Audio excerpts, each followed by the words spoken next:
بسم اللہ الرحمن الرحیم۔ ہم اپنی زندگی میں خدا کو کہاں دیکھ رہے ہیں؟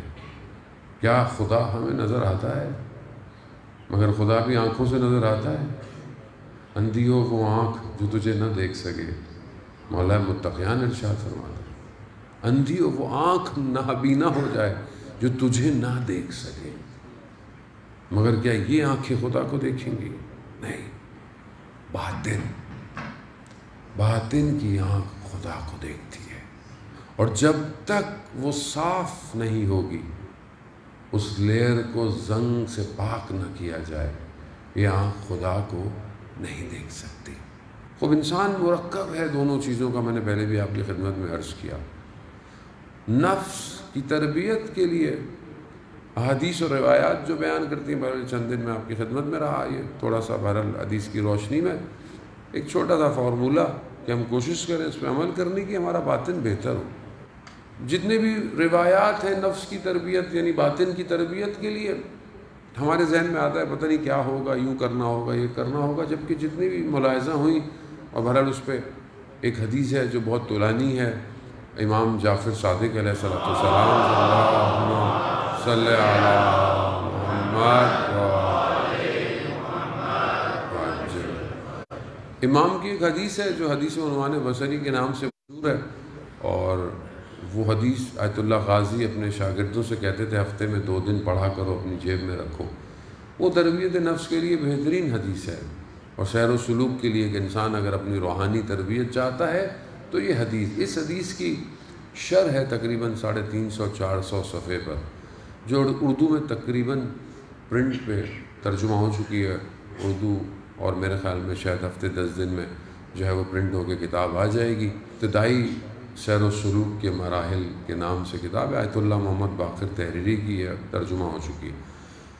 اس کے اندر جو نفس کا سیکشن ہے، سیکشن میں جو تربیت دی گئی ہے وہ بالکل انسان حیران ہو جاتا ہے، مگر امام جانتا ہے کہ نفس کی تربیت کیسے کرنی ہے۔ نفس کی تربیت مسلح پہ نہیں ہے، نفس کی تربیت کے لیے ہاتھ میں تسبیح نہیں رکھنی، نفس کی تربیت کا تعلق دسترخوان سے ہے۔ حدیث بہت طولانی ہے، حدیث میں 9 سیکشن ہیں جو سیر و سلوک کے ہیں، اس سے پہلے 3 سیکشن بندگی کے ہیں، 9 سیکشن ہیں جو سیر و سلوک کے ہیں۔ اس 9 سیکشن میں سے جس 3 سیکشن کا تعلق، چیپٹروں کا تعلق نفس سے ہے، ان کا تعلق لقمے سے ہے۔ اب انسان بولے کہ برا لقمے سے ہے، ہاں، پہلی چیز جو امام نے اس کے اندر ارشاد فرمائی، اور اس حصے کو رسول خدا حضرت محمد مصطفیٰ صلی اللہ علیہ وسلم صلی علی محمد رسول خدا سے بیان کیا کہ جب تم دسترخوان پہ بیٹھو، کھانے پہ بیٹھو، تو تم بسم اللہ پڑھ کر بیٹھو، یعنی ہر لقمے سے پہلے یا کھانے سے پہلے تمہیں بسم اللہ پڑھنا ہے۔ کیوں؟ کیونکہ شروع اس کے نام سے کہ جو رحمان ہے اور رحیم ہے۔ خوب ایک اور روایت ہے مولا متقیان سے، اگر تم ہر لقمے میں بسم اللہ پڑھو، کبھی بھی وہ لقمہ تمہیں نقصان نہیں دے گا، مگر اس لقمے تک پہنچنے کے لیے اور بہت ساری حدیثیں ہیں کہ وہ لقمہ حرام کا لقمہ نہیں ہونا چاہیے، کیونکہ حرام کا لقمہ کبھی بھی انسان کو عبادت کی طرف لے کے نہیں جائے گا۔ آج ہم دیکھیں کہ آج معاشرے کے اندر اتنی برائی، بے حیائی کیوں آ رہی ہے، آپ کو پتہ ہے؟ ایک تو یہ کہ ہم لوگ ایسی چیزیں کھا رہے ہیں ہمیں پتہ ہی نہیں ہے۔ باہر سے کھانا بہت تاکید نہیں ہے باہر سے کھانے کی، کھڑے ہو کے کھانا، چلتے چلتے کھانا، یہ ساری چیزیں مباح ہیں، بعض مکروہات ہیں۔ عبادت میں مکروہات ثواب کو کم کرتے ہیں، لیکن اعمال میں مکروہات اثرات چھوڑتے ہیں۔ اس کے اثرات ہیں، مثال کے طور پر عرفا علماء اتنا دھیان رکھتے تھے کوئی چیز خریدتے ہوئے کہ ایسی دکان سے پھل سبزی نہیں خریدو جو باہر رکھے ہوتے ہیں۔ کیوں؟ کیونکہ گزرتے ہوئے لوگوں کی نگاہیں اس پر پڑتی ہیں، اور کئی لوگ حسرت کی نگاہ سے اسے دیکھتے ہیں، وہ حسرت کی نگاہ اس کے اوپر اثر رکھتی ہے، تو تو کہا ایسی جگہوں سے کوئی چیز نہیں خریدو جہاں لوگوں کی نگاہیں بہت زیادہ ہیں، وہ ہمیں ان چیزوں کا علم ہی نہیں ہے۔ آپ بیٹھے ہوئے کھا رہے ہیں، شیشے کی دیواریں ہیں ریسٹورنٹ کی، باہر سے کوئی گزرتا ہوا جا رہا ہے، وہ آپ کو دیکھ رہا ہے، وہ ہر چیز کے اثرات ہیں۔ اب یہ ظاہر ہے، یہ جب یہ ساری کھانے پینے کے کیوں لقمہ، یہ بغیرتی معاشرے میں اتنے آرام سے عام نہیں ہوئی ہے، کیوں وہ لوگ برہنہ ہو جاتے ہیں، ان کو کوئی غیرت نہیں آتی؟ کیوں؟ کیونکہ وہ سور کا گوشت کھاتے ہیں۔ سور کے گوشت بے حیا کرتا ہے انسان۔ اسلام نے جہاں منع ہے وہاں پر ایک یہ چیز ہے، اس کے اندر خود جانور میں بے حیائی پائی جاتی ہے، کیونکہ ہمیں دین کی فکر نہیں ہے، جو دل چاہے جہاں سے کھاؤ کھا لو۔ عزیزانو، لقمہ، اب جب ایسا لقمہ آپ کے پاس جائے تو آپ کہاں کی طرف تہجد میں کھڑے ہوں گے، آپ عبادت کریں گے، آپ کے منہ سے اچھے الفاظ نکلیں گے؟ نہیں نکلیں۔ آج آہستہ آہستہ ہماری بہنوں بیٹیوں کے پردے کیوں گر گئے؟ ان کو احساس ہی نہیں ہے کہ وہ حجاب ہی نہیں کر رہی ہیں، یا حجاب بھی ہے تو یعنی مرد کو کیوں احساس نہیں ہوتا کہ اس کی بیوی بے حجاب بازار میں گھوم رہی ہے؟ اسے نظر نہیں آ رہا؟ غیرت سو چکی ہے یا مر چکی ہے۔ خوراک، لقمہ ہو ہی نہیں سکتا حلال لقمہ ہو اور آدمی داڑھی رکھتے ہوئے شرمائے، کہیں نہ کہیں گڑبڑ ہے۔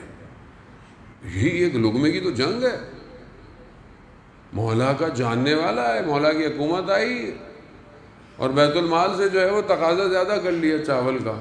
امام نے کہا کہ کس سے کیا ہوتا ہے؟ امام عدل کا امام ہے، جتنا سب کا حصہ ہے تمہارا بھی اتنا حصہ ہے، یہاں زیادہ حصہ ہے، اور یہاں مجھے کوئی پوسٹ مل جائے، موقع مل جائے تو میں سب سے عزیزانہ محترم، ایک ایرانی تھی، اس نے ہمیں خود بتایا ہمارے استاد آیت اللہ تحیری کے بارے میں۔ اس نے کہا کہ میں نے دیکھا کہ خواب میں ایک دن استاد آئے اور مجھے کوئی تنبیہ کی، کسی چیز سے مجھے روکا، یہ چیز کوئی تمہارے گھر میں گڑبڑ ہے۔ تو میں اٹھا اور میں بہت پریشان ہوا کہ کون سی چیز ہے۔ تو پھر مجھے توجہ دی کہ اپنے گھر میں چیزوں کو دیکھا، تو میں نے دیکھا کہ میرے گھر میں چاول کی ایک بوری، تو دیکھا کہ میرا رشتہ دار تھا، اس نے مجھے دی تھی۔ تو مجھے باقی چیزیں سمجھ میں آئی، میں نے کہا اس سے پوچھوں کہ اس نے کہاں سے لی تھی یہ چاول؟ تو میں نے اس سے وہ کسی ریسٹورنٹ میں کام کرتا تھا، تو میں نے اس سے پوچھا تم نے چاول کہاں سے دیے مجھے؟ کہا وہ میرے ریسٹورنٹ میں ہوتے ہیں۔ کہا تم نے اپنے مالک سے پوچھ کے دیے یا تم نے ایسے اٹھا کے دیے؟ تو وہ تھوڑا گھبرایا، کہہ رہا دیکھو میں کچھ بھی نہیں کہوں گا، میں کہا مجھے سچ سچ بتا دو، میرے لیے بہت ضروری ہے، میرا استاد میرے خواب میں آیا ہے۔ ایک چاول کا دانہ مرشد نہیں چاہتا اس کا شاگرد حرام کھائے، اور وہ اس نے چاول ایسی اٹھا کے بوری، ہوتا ہے نا میں ریسٹورنٹ میں ہوں 50 میں سے 2-4 غائب بھی کر لوں تو کون سی نظر آئیں گی؟ میں یہاں کام کرتا ہوں، میرا وہ جاننے والا ہے، چلو جی رشتہ داروں کے گھر گئے، وہاں سے 2-4 چیزیں دے دی، حرام ہے ایسا حکمہ۔ نجف کا طالب علم تھا، کہتا ہے میں نے اپنے استاد کو گھر میں دعوت دی کھانے پہ، استاد گھر آئے، دسترخوان بیٹھا، استاد نے تھوڑے سے چاول لیے، کسی چیز کو ہاتھ میں لگائے، جلدی گھر چلے گئے۔ میں پریشان، اور میں جانتا تھا استاد کو۔ میں نے سب سے پہلے اپنی زوجہ سے پوچھا کہ کھانا میں سب پاک تھا؟ اس نے بولا ہاں سب صحیح تھا۔ پھر میں قصاب کے پاس گیا کہ جو تم نے مجھے گوشت دیا تھا وہ صحیح تھا، میں تم سے پیسے واپس نہیں لوں گا۔ اس نے بولا ہاں بس وہ صحیح تھا، لیکن جب میں نے گوشت کاٹ کے رکھا ہوا تھا تو ایک بلی لے کے بھاگ رہی تھی، میں نے اس کے منہ سے چھینا تھا، حرام نہیں تھا، کراہت آ گئی۔ پھر میں استاد کے پاس گیا، میں نے اس سے پوچھا کہ آپ نے کیوں نہیں کھایا؟ کہا مجھے گوشت نظر نہیں آ رہا تھا، مجھے غلاظت نظر آ رہی تھی۔ جب آدمی پاک ہو جائے تو اسے یہ حلال حرام نظر آتا ہے۔ لقمہ، یہاں بسم اللہ تو بعد میں پڑھیں گے نا، پہلے آئے تو صحیح لقمہ، ابھی تو آنا مشکل ہے لقمے۔ میں اپنے آفس میں کام کرتا ہوں، میری 8 گھنٹے کی ڈیوٹی ہے، میں 2 گھنٹے بیٹھ کے فون یوز کرتا ہوں بغیر آفس کی انفارمیشن کے، اپنے پرسنل 2 گھنٹے کی سیلری ملٹی پلائی بائی 20-22 دن، کیا کٹواتا ہوں میں؟ یا تو آپ کے آفس کو پتا ہوگا بھائی ایسا ہے سسٹم تو ٹھیک ہے. حرام ہے. جو عہد کانٹریکٹ کیا اسے پورا کرنا ہے. ہر جگہ یہی مسئلہ ہے. آپ پڑھاتے ہیں، آپ صحیح نہیں پڑھا رہے. اب ہماری تو اتنی پکڑائی ہے وہ خدا ہی جانتا ہے. اللہ یہ زیادہ مجلسیں ہو جاتی ہیں، میں ٹینشن ہوتی ہے. صحیح نہیں ڈیلیور کیا، ہماری تو کلاس کہیں اور لگنی ہے. سخت ہے. لقمہ بہت بڑے عالم دین تھے، انہوں نے اپنی اولاد کی تربیت دیکھا کہ تھوڑی سی گڑبڑ بھی گئی. انہوں نے زوجہ سے پوچھا کہ میں نے تو حلال لقمہ کھلایا، پھر کوئی گڑبڑ؟ کہا جب یہ پیٹ میں تھا تو میں پھل کی دکان پہ گئی تھی اور انار چکھنے کے لیے میں نے سوئی انار میں ڈالی تھی اور انار کو چکھا تھا، انار لیا نہیں. وہ جو قطرہ تھا اس کے اثرات. ہم تو چلتے پھرتے بیچارے غریب ٹھیلے والے سے کئی پھل تو ویسے ہی کھول کھال کے کھا جاتے، پھر کہتے نہیں نہیں اچھا نہیں ہے وہ والا دے دو، اس کا حساب ہی نہیں کرتے. اور اس غریب سے اتنا کم کراتے اور برانڈڈ دکان پہ جا کے بغیر پوچھے کارڈ سویپ کرا کے آ جاتے. ہماری تو حالت ہی ہے. اعزان محترم، خوب لقمہ معاشرہ ایسے برباد نہیں کیا جاتا. دشمن جانتا ہے ضعف کیسے پیدا کرنا ہے. ہم کس گھر کو مانتے ہیں؟ وہ گھر ٹھیک ہے، وہ غذائیں نہیں ہیں جو پہلے امام کے دور میں غذائیں تھیں. ظاہر ہے چھٹے امام کے دور میں وہ غذا نہیں تھی. حتیٰ خود دوسرے امام کا دسترخوان بہت مشہور تھا. دسترخوان تھا، لوگ کھانا کھاتے، لیکن لقمہ حلال ہونا چاہیے. ہمارا لقمہ. اور پھر اگر آپ خود کھا رہے ہیں اور آپ کا پڑوسی جو ہے وہ بھوکا ہے تو اس کو آپ کیا اس کے بارے میں آپ نے، آپ کے فیملی میں کوئی بھوکا ہے. اور ابھی تو میں نے جیسے کہ آپ کی خدمت میں عرض کیا کہ یقیناً حالات بہت زیادہ ہیں. اوپر سے سود جو طبقہ، اب ہر چیز مہنگی ہو جائے گی، چیزیں شارٹ ہو جائیں گی. ٹینٹ جو ہے وہ مجھے کسی نے بولا 15,000 کا ٹینٹ ہو گیا ہے 4,000 کا. اب آپ ظلم دیکھیں. البتہ وہ کسی نے بہرحال ہمیں آج بھیجا کہ اوریجنل پرائس پہ بھی 3,000 کا ٹینٹ، مطلب غیرت مند لوگ باقی ہیں ابھی. ورنہ آپ سوچیں کہ اس ٹائم ضرورت تھی بھائی آپ کو جو فائدہ ہے وہی لو، لیکن ہم ہر جگہ یہ حرام لقمہ جب آتا ہے پھر آپ کہاں عبادت کے لیے کھڑا ہو.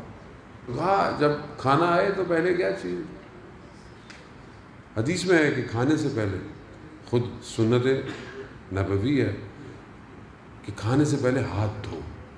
ہاتھ دھونا کھانے سے پہلے ایک تو جراثیم کو دور کرتا ہے، اور جب تک ہاتھ گیلے رہے کھانے میں برکت رہتی ہے.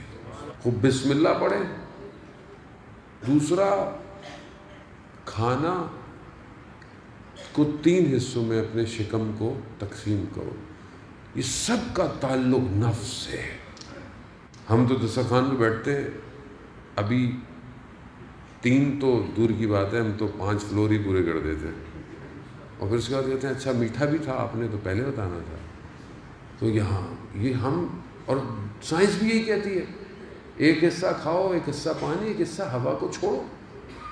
اب یہ بیماریاں یہ سب اسی لیے ہے. دوسری بات کہ جب دسترخوان کھلے، اولیاء کہتے ہیں کہ دسترخوان جو اپنا تمہارا ظرف ہو اس پہ نگاہ رکھو، مگر انسان کی نگاہ دسترخوان میں دوسری چیزوں پہ ہوتی ہے. اب یہ کھاؤں گا، وہ کھاؤں گا، یہ کھاؤں.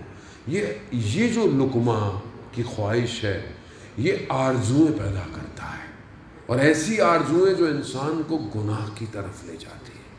ساری تربیت انسان کے نفس کی دسترخوان پر ہے. اور آپ بیٹھے ہوئے بولیں جی مجھے 40 دن کا چلہ دے دو، میں بیٹھا رہوں پڑھتا ہوں، اس سے کچھ نہیں ہونے والا. جس نے یہاں انسان بن گیا، شادی بیاہ میں آپ دیکھیں جب کھانا کھلتا ہے تو اندر کا انسان باہر آ جاتا ہے.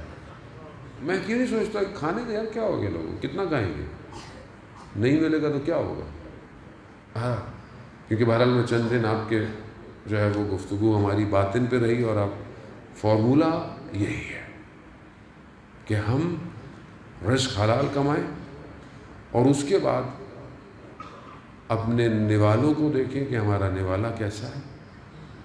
تبھی پھر آپ، اور پھر ایک الگ سلسلہ ہے احادیث کا جو معرفت کا ہے، کہ ایک لقمہ دیکھتے وقت تمہیں ذہن میں ہو کہ یہ لقمہ آیا کہاں سے۔